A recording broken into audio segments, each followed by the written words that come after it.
No, but they're in. Okay, Carpenter. Because you think you live on a ball. I think I live on a flat Earth. Yours is completely baseless. You're just making it up. On a flat Earth.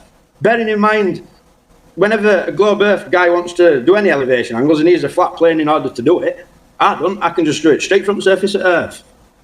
Yeah, exactly, Michael. What? Carpenter, So, don't give me that crap. I'm sorry, Carpenter, and I'm trying not to be horrible to you, right? But I've no patience for all this palaver, right? You cannot get an elevation angle from surface Earth. You have to have Why not? You have to have a tangent plane or whatever you're doing. You have to have a what? You have to have a flat plane for an elevation angle. You need a flat base. A horizontal plane is a flat plane. Yeah, you don't want one in your eyes, though, do you? So how do you get? You define one with a. You can define one with a plumb line. Getting your a horizontal plane is 90 degrees from a vertical line. You can subtract from a zenith angle. You got all sorts of ways to do it. This guy's so full of shit. He's like, there's plenty of ways, and names the same way. He just redefines it. Plumb, vertical, zenith. I mean, dude, who's falling for this shit? This is how they do it. They bring it down to the middle of their globe. But you understand, it's minute of arc, so you get... What is minutes of arc? There's 60 minutes of arc per degree. I think the fact that you think it can't possibly happen on a flat surface is what's holding you back here. Like 60 nautical miles per degree is empirical. Just because you can make it mathematically work from the center of your sphere doesn't prove a sphere. It could be a flat plane in a celestial sphere. It can't. Well, I can prove that it doesn't happen on a flat surface. Actually, you have enough drawn to know that it doesn't because you've already moved on your third line. You've moved the position of Polaris down a bunch. We're ball 90 degrees, 180 elevation angles. None of them work on a curved surface. Of course they do. Of course they do. What a dick. Carpenter, do you see what I'm saying? Yes, Flatzoid. Bob is looking still at 90. Mike is still looking at 80. And what do we say? Tommy is looking at 70. You would agree they're all different. But they're not looking at the same spot. They are looking at the same star. No, they're not. Look at your diagram. You drew it. This dude's such a dick.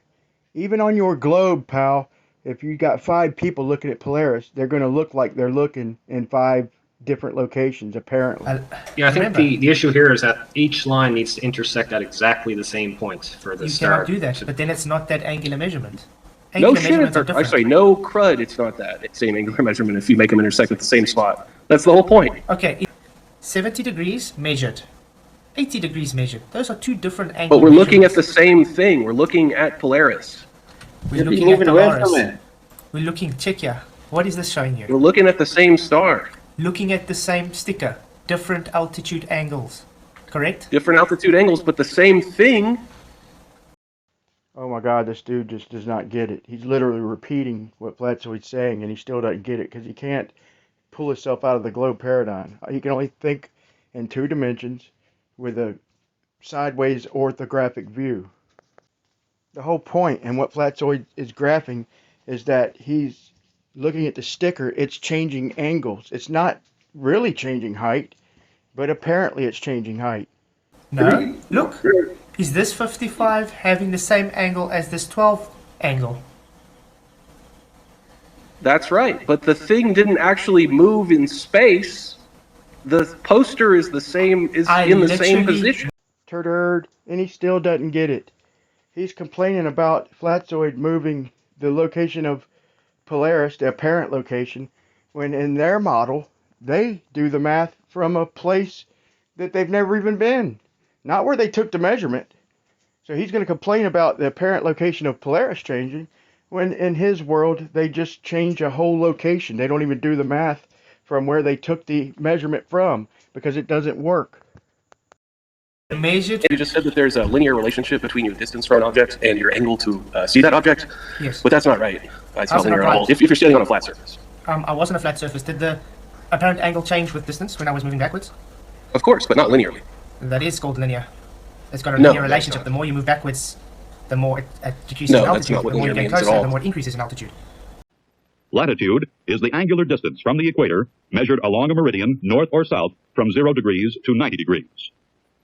The great circle distance of the arc along the Earth's surface is called arc distance.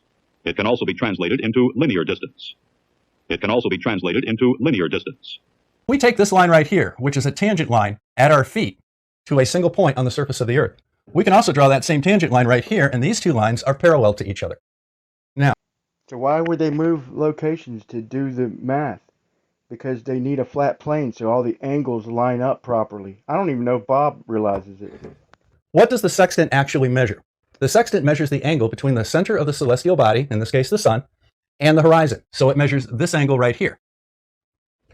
So where's that angle down here? Well, it's right here.